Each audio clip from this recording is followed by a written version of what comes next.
Mahalabia তৈরি করতে যে সকল উপকরণ লাগছে: দুধ, চিনি, cornflour, powder milk, vanilla essence, cream, jello powder, পেস্তা বাদাম কুচি। প্রথমে আমি দুধটা ঢেলে দিব প্যানের মধ্যে। ঠিক আছে, এবার যা যা উপকরণ সব দিয়ে ফেলেন জি, আপনি, এখানে এখানে ডেকোরেশনের ছাড়া। জি, হ্যাঁ, চিনি, চিনি, তারপরে গুঁড়া দুধ। গুঁড়া দুধ যাচ্ছে কতটুকু? 2 টেবিল চামচ। হ্যাঁ জি, গুঁড়া দুধ 2 চিনি টেবিল 2 টেবিল চামচ, চিনি চামচ। 1/4 কাপ দিছি। আচ্ছা, ঠিক আছে। 1/4 কাপ, আর কর্নফ্লাওয়ার 1 এক টেবিল চামচ চামচ, মতো দিলাম। ওকে। 1 টেবিল চামচ। আর ফ্রেশ ক্রিম কি পরে যাবে না ফ্রেশ এখনই ক্রিমটা দেবেন? পরে দিব। ফ্রেশ ক্রিম তাহলে আমি চুলাটা অন করে দিচ্ছি। জি, ফ্রেশ ক্রিম আর ভ্যানিলাটা আমি একটু পরে ওকে, দেব। আমি চুলা অন করে দিলাম। আপনি এটা নাড়েন, এখন ঘুরে নাড়তে হবে আপু, না হলে। এখন সমস্ত উপকরণ খুব সুন্দর করে মেশাতে হবে যেন দলা বেঁধে না আসে। এটা অনেক মজার একটি ডেজার্ট, হালকা মিষ্টি, উপরে একটু জেলোর একটু ফ্লেভার থাকে। এখানে মিল্ক দেওয়া হয়েছে, সুগার দেওয়া হয়েছে এবং কর্নফ্লাওয়ার দেওয়া হয়েছে, ভালো করে খুব মিল্ক পাউডার দেওয়া হয়েছে।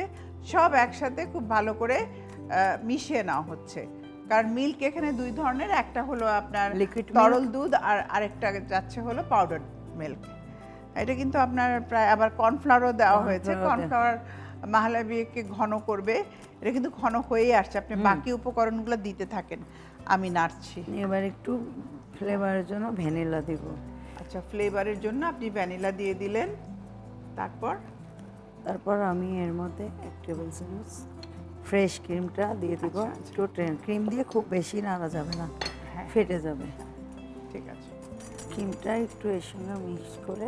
আসলে ডেজার্ট তৈরি করাটা একটা আর্ট, তাই না? হ্যাঁ, ডেজার্টটা বানাতেও ভালো লাগে, কিন্তু আবার ডেজার্টের কিছু রিস্কও থাকে। প্রপার হিট, প্রপার টাইমিং এগুলো ঠিক না হলে দেখা যায় যে জিনিসটা ঠিক হয় না।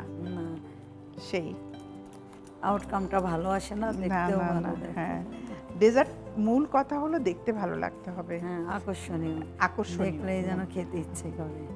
কাস্টার্ডের থেকে একটু পাতলা থাকবে।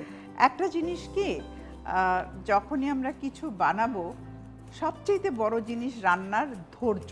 জি, ধৈর্য, ভালোবাসা, এই দুটো জিনিস যদি থাকে, আপনি যাই রান্না করেন না কেন, অলরেডি কিন্তু ঘন হয়ে গেছে, সেটা ভালো হবেই, যাই রান্না করেন না আমার কেন। মাহলাবি অলমোস্ট ডান। এখন আমরা আমি চুলাটা off করে বন্ধ দিলাম। করে আমরা ডেজার্ট কাপে ঢেলে নিব।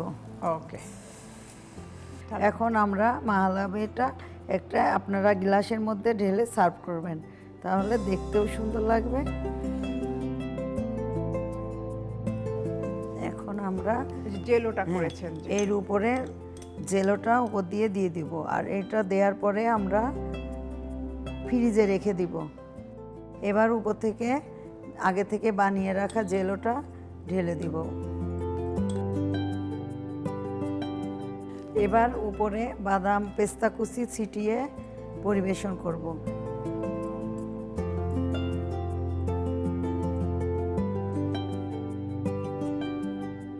ম্যাম, তৈরি হয়ে গেল মজার স্বাদের ডেজার্ট মাহলাবিয়া। বাহ, চমৎকার, দেখতে খুবই ভালো লাগছে। এটা ফ্রিজে রেখে ঠান্ডা ঠান্ডা খেতে খুবই ভালো লাগবে। ডেজার্ট মানেই চিলড, এই বিষয়টা আমাদেরকে মাথায় রাখতে হবে।